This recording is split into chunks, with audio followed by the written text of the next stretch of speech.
The issue of policy consensus is critical to South Africa's developmental trajectory. That's a view of the United Nations Development Programme's newly appointed resident representative to South Africa, who assumes the role later this month. Speaking exclusively to the SABC in New York ahead of his move to Pretoria, economist Dr Ayodele Odusola emphasized the need for the country to move beyond the pre-election discourse of uncertainty to find much needed agreement on policy moving forward. As the new UNDP resident representative, he'll be responsible for promoting and supporting pro-poor policies and inclusive economic growth in South Africa. As a development economist, what do you make of South Africa's trajectory to date and certainly moving forward?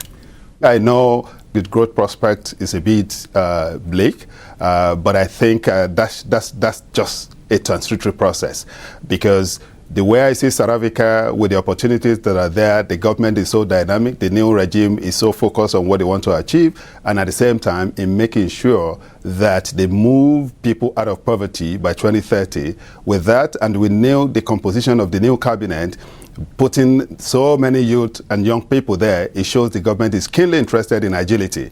And at the same time, having 50-50 in terms of men and women, it shows that the government is really want to be an inclusive government. And with that, I strongly believe that it's setting the right trajectory on the development front.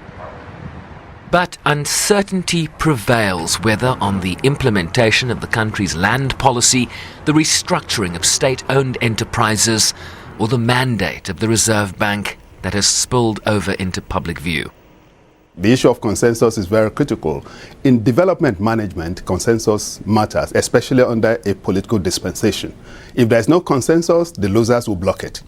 And what we want is a win-win framework where everybody, irrespective of the spectrum of the ladder you belong, you see yourself in that policy arena. And that's the kind of thing we're looking for. Now, once there is a win-win framework, we agree a kind of consensus, everybody becomes an advocate of the issue. Rather, some people working for it, others working against it. And that's why consensus matters on development issues.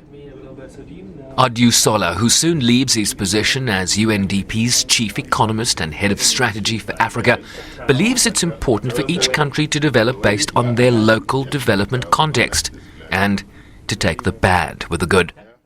South Africa plays a strategic role not only on the continent but on the world.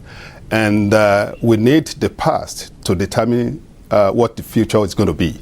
And I think what I take out of it is for us to have a kind of reflection of what we've had over the past.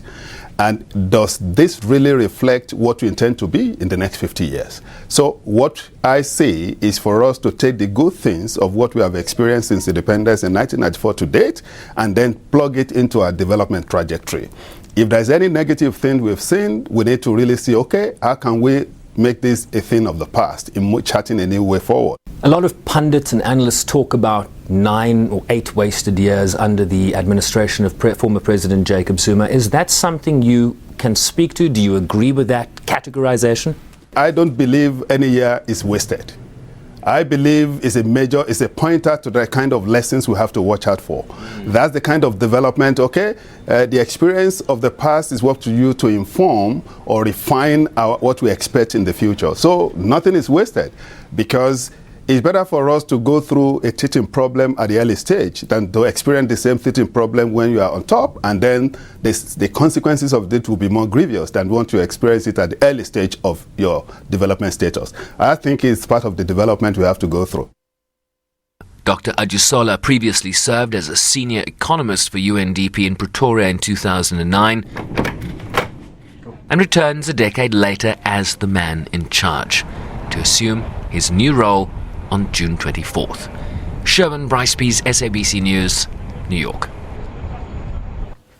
The International Monetary Fund has acknowledged the commitment